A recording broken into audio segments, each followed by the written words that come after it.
ನಾಡಿಗೆ ಹೋಗ್ಲಿ ಯಾವ ದಿಕ್ಕ ಕಡೆ ಹೋಗ್ಲಿ ಏನು ಹಾದ್ರೆ ಏನ್ ಆಕೈತಿ ಅಂತ ಕೇಳಿದ ಗುರು ಇದ್ದಾವ ಹೇಳಿದ ಎಲ್ಲ ನಾಡಿಗೆ ಹೋಗಪ್ಪ ಅಲ್ಲದ ನಾಡಿಗೆ ಹೋಗ್ಬೇಡ ಅಂತವ. ಅಲ್ಲದ ನಾಡು ಅಂದ್ರೆ ಯಾವ್ದ ಅಂತ ಕೇಳಿದ. ಜೈನಾಪುರ ಅಂದವ. ಜೈನಾಪುರಕ್ಕೆ ಯಾಕೆ ಹೋಗ್ಬೇಡತ್ತಿ ಗುರುವಿ ಅಂತ ಕೇಳಿದವ. ಅಲ್ಲಿ ಹೇಳಿದ ನಮ್ಮನ್ನ ಬಗೆಯವ್ರು ಯಾರಿಲ್ಲ, ನಮ್ಮನ್ನ ಅಲ್ಲಿ ಏನ್ ಕಾಣುದಿಲ್ಲ, ಅಲ್ಲೆಲ್ಲ ಕುರುಬ ಗೌಡಿಕೆ ಅದಾವ. ಇಲ್ಲಿ ಕುರುಬ ಗೌಡಿಕೆ ಐತಿ ಮತ್ತೆ ಕುರುಬ ಗೌಡಿಕೆ ಐತಿ. ಒಬ್ಬರ ಮನೆಗೆ ಒಬ್ರು ಹೋಗಂಗಿಲ್ಲ ಅಂತ ಕುರುಬರ ಇದ್ರ ಅವಾಗ. ಈಗ ಹೋದಾರ ಒಬ್ಬರ ಮನೆಗೆ ಒಬ್ರು ಹೋಗಂಗಿಲ್ಲ, ಒಬ್ರು ಬೆಂಕಿ ಬೀಳಕ್ ಮತ್ತೊಬ್ಬರ ಮನೆಗೆ ಹೋಗಂಗಿಲ್ಲ, ಇವ್ರ ಮನೆಗೆ ಅವ್ರು ಹೋಗಂಗಿಲ್ಲ, ಅವ್ರ ಮನೆಗೆ ಇವ್ರು ಹೋಗಂಗಿಲ್ಲ, ಇವ್ರ ಜೋಡಿ ಅವ್ರು ಮಾತಾಡಂಗಿಲ್ಲ, ಅವ್ರ ಜೋಡಿ ಇವ್ರು ಮಾತಾಡಂಗಿಲ್ಲ. ನಮ್ದು ಪಂಥ ಹಿಂಗ ಬಂತಲ್ಲ ತಂಗಿ. ಅದಕ್ಕ ಅಂತ ನಮ್ ಕೆಲಸ ಆಗುದಿಲ್ಲ, ಬೇಡ ಅಂತ. ಅಂತ ಸೊಕ್ಕಿನ ಊರಲ್ಲಿ ಇದ್ದಿತ್ತಂದ್ರ ಅದನ್ನ ಶುದ್ಧ ಮಾಡಿ ಹೋಗುವಂತ ನಾವು ಅವತಾರ ಪುರುಷರು ಹುಟ್ಟು ಬಂದೀವಿ. ಅದಕ್ಕೆ ಅದನ್ನ ಶುದ್ಧ ಮಾಡಿ ಹೋಗಲು ಗುರುವೇ ಇವ ಕೇಳ್ತೈತ. ಅಲ್ಲಿ ನಮ್ಗೆ ವಿಚಾರ ಮಾಡಿದ್ರೆ ಅಲ್ಲಿ ಹೋಗುದು ನಮಗೇನು ಹೊಳಿಬೇಕೈತಿ ಇವ್ ಕೇಳ್ತೈತ.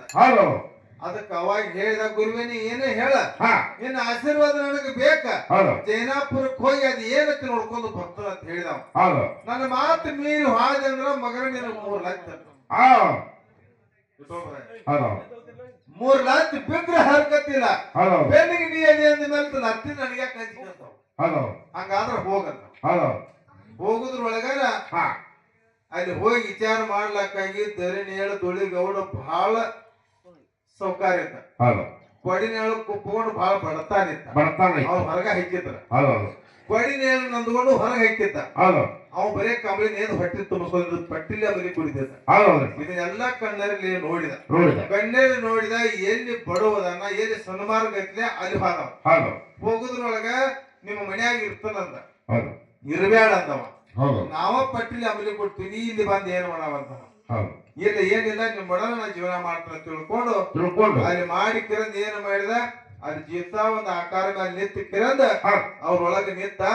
ಅಲ್ಲಿ ಭಾವ ನೋಡಿದ, ಹೆಂಗ ನೋಡಿದ ಅಂತ ಕೇಳಿದ್ರ ಒಳಗಿರ್ತಕ್ಕಂತ ಒಂದು ಪಟ್ಟಿ ಅಂಬಲಿ ತಂದ ಆ ಮಡದಿ ಕೊಟ್ಲು.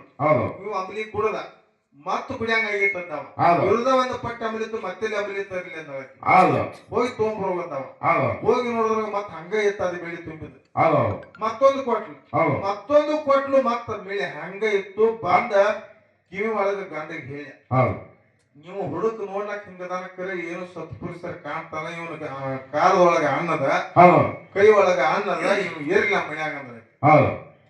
ಅದಕ್ಕಿಂತ ಮೊದಲ ಅವ್ರ ಮಗಳ ಕುರಿ ಕಾಯ್ತಿದ್ರು. ಅವನ್ ಹಿಂಡು ಬರ್ತಿದ್ದ ದರಿನೇಳು ದುಳಿಗಾಡು ಒಂದ. ಒಂದು ಕೊಟ್ಟು 7 ಕುರಿ ಇದ್ದು ಒಟ್ಟ. ಅದಕ್ಕೆ ಇವನು ಕುರಿ ಕಾಯಕ್ ಹಚ್ಚಿ ಬಿಟ್ಟಿತ್ತು. ಕುರಿ ಕಾಯ್ಕೋತ 7 ಕುರಿ ಹೋಗಿ 700 ಕುರಿ ಅದು. 700 ಕುರಿ ಆಯ್ಕಿರಂದ ಇವಂಗ ಧರಿತಾನ ಬಂದು ಬಿಡಿ. ಇವಂಗು ಕುದುರೆ 1000 ಕುದುರೆ ಪಾಗ ಬತ್ತು ಎಲ್ಲ ಬಂದು ಬಿಡ್ತು. ಇಟ್ಟೊಬ್ರು ಕುರಿ ಹಬ್ಬಿದು ಎಲ್ಲ ಆದ್ಮೇಲತ್ತ ದೇವರ ತಂತ್ರ ಯಾರಿಗೆ ತಿಳಿಯಂಗಿಲ್ಲ. ಸಿರಾಜ್ ಸಾಹೇಬನ ಗಡ್ಡೆದಾಗ ಇವ್ ಕುರಿ ಬಿಟ್ಟಿದ್ದ. ಅಗಸ ಊರರಿಗೆ ತಂದು ಒಗಿತಿದ್ದ. ಒಗದ ಕೆರಂದ ವನಾಕತ್ತಿದ್ದ. ವನಾಕಿದ ಅರಿವೆಲ್ಲ ಕುರಿ ತುಳಿದು ಬಿಟ್ಟು. ವಿಠೋಬ್ರಯ್ಯ ಮೊದಲೇ ಇವ ನೀರೊಳಗಿದ್ದ ಲಿಂಗಾನ ಸೇವೆ ಮಾಡ್ಕೋತ ಇರಾಮ ನೀರೊಳಗೆ ಒಂದ್ ಚಲ್ಲಾಟ ಮಾಡ್ಕೋತ ಇವ್ ಮಾಡ್ತಿದ್ದ. ಕುರಿ ಎಲ್ಲ ಅರಿವು ತುಳಿದು ಬಿಟ್ಟು ಅಗಸ ಹೋಗಿ ಕಾಗಳಿ ಹೇಳಿದ. ಯಾರಿಗೆ? ಕೊಡಿನೇಳು ನಂದ್ಕೊಂಡಾಗ ಕಾಗಳೋಗಿ ಹೇಳದ್ ಕೂಡ ಇವು 1000 ಕುರಿ ಪಾಕ್ ತಯಾರು ಬಂದಿತ್ತು. ಚರ್ಮದ ಬರ್ಕೋಲ್ ಹಿಡ್ಕೊಂಡು ಕುದುರೆ ಹತ್ತಿ ಕಿರಂದ ಹೋಗಿ ಕಿರಂದ ಆ ಚರ್ಮದ ಬರ್ಕೋಲಿ 3 ಏಟು ಹೊಡೆದ. ಗುರು ಹೇಳಿ ಕರೆ ಆಯ್ತು. 3 ಏಟು ಹೊಡೆದ. 1 ಏಟು ನಿನ್ನ ಮಡದಿಗೆ ಬೀಳಿ, 2ನೇ ಏಟು ನಿನ್ನ ಭಾಗ್ಯಕ್ಕೆ ಬೀಳಿ, 3ನೇ ಏಟು ನಿನ್ನ ಕುದುರೆಗೆ ಬೀಳಿ ಅಂತ ಹೇಳಿದ್ರೆ ಶಾಪ್ ಕೊಟ್ಟ. ಕುದುರೆ ಮೇಲೆ 3 ಏಟ ಬಡದ ಬಂದ್ ಬಿಟ್ಟ. ಬಂದು ನೋಡೋದ್ರೊಳಗ ಆತನ ಇದು ಮಡಿದ ವಿಳ್ಯಾಡಕತ್ತೇಳು ಮನಿ ಒಳಗ. ಏನಾಗಿತ್ತು ಅಂದ್ ಹಿಂಗ್ಯಾಕಾಗಿತ್ತು ಅಂದ್ ಕೂಡ ಏನ್ ಮಾಡಿ ಬಂದಿದ್ದಿ ನೋಡಿ ಅಂತ ಅಂದ್ಕೊಂಡು ನಾವು ಹೊರಗೆ ಬಂದು ನೋಡಿದ್ರೆ ಕುದುರೆನೂ ವಿಳ್ಯಾಡಕತ್ತಿ. ಇದನ್ನ ಮಾಡಿ ತಪ್ಪಾಗಿದೆ ತಿಳ್ಕೊಂಡು ಮತ್ತ ಹೊಳ್ಳಿ ಹುಡ್ಕೋತ ಹೋದ. ಇವ್ ಸಣ್ಣವಿದ್ದ ಕ್ಷಣದಾಗ ಮುದುಕಾಗವ ಮತ್ ಸಣ್ಣವಾಗವ. ಹಿಂಗ್ ಕಾಣ್ಲಕ್ ಹತ್ತಿದ. ನೀವು ಹಳ್ಳಿದ ಹಾಕಿ ನಡೆದ ಹಂಗ ಬೆಣ್ಣ ಹತ್ತಿದ. ಇಲ್ಲ ಸಣ್ಣ ಹುಡುಗ ಹೋತಾನ ಅಂತ ಕೇಳವ, ಮತ್ ಅವನ ಮುದುಕಾಗಿ ಹೇಳವ. ಇದೇ ಹೊರ ಹೋಗೋಣ. ಮುರಾರಿಲಿಂಗ ಮಾಯರೂಪಲೆ ಹೇಳಿದ ಕೊಲ್ಲಕ್ ಹೋಗ್ಬೇಡ, ಅವ್ನು ಓಡಿ ಸಾಯ್ದಿತ್ತದ ಫೋನ್ ಗುರ್ತಾ ಕೊಡಪ್ಪ ಅಂತ ಹೇಳಿದಾಗ ಯುಟೋಬರಾಗಿ ಹೊಳ್ಳಿ ಕೋನ ಕೊಟ್ಟ. ಏನ್ ಕೊಟ್ಟ? ಏನ್ ಕೊಟ್ಟ ಕೋನ ಅಂತ ಕೇಳಿದ್ರ ತನ್ನ ನಿಜ ರೂಪ ತೋರಿಸಿದ. ಅವಾಗ ಇವ್ ಕೊಡ್ಲಿ ನಂದ್ಕೊಂಡು ಕೇಳಿದ, ನೀ ಮಾಡಿದ್ದೆಲ್ಲ ನಿನಗ ಬಡದಲ್ಲ ಬಾ ಅಪರಾಧ ಆಗ್ಯದ, ಬಾಳ ತಪ್ಪಾಗ್ಯದ, ನಿನ್ನ ಪಾದ ಹಿಡ್ಕೊಂಡ ಸೇವಾ ಮಾಡ್ತೀನಿ ಬಾ ನನ್ನ ಮನೆಗೆ ಅಂತವ. ಮುಂದೆ ಹೆಜ್ಜೆ ಇಟ್ಟೇನೆ ಅಂದ್ರೆ ಹಿಂದೆ ಇಡಂಗಿಲ್ಲ ಗೌಡ. ಮೊದಲು ಇದ್ದಂಗ ಆಗಿರತ್ತ ಶಾಪ್ ಕೊಟ್ಟ. 700 ಕುರಿ ಎಲ್ಲ ಕಲ್ಲಾಗಿ ಬಿದ್ದು ಐನಾಪುರದಾಗ ಎಲ್ಲ ನೋಡಕ್ ಸಿಗತೈತೆ. ಕಲ್ಲಾಗಿ ಬಿದ್ದು ಕಲ್ಲಾಗಿ ಬೀಳಾನ. ಅವಾಗ ನನಗೆ ಹೆಂಗ ಮುಕ್ತಿ ಕೊಡಾವ ಅಂತ ಕೇಳಿದ.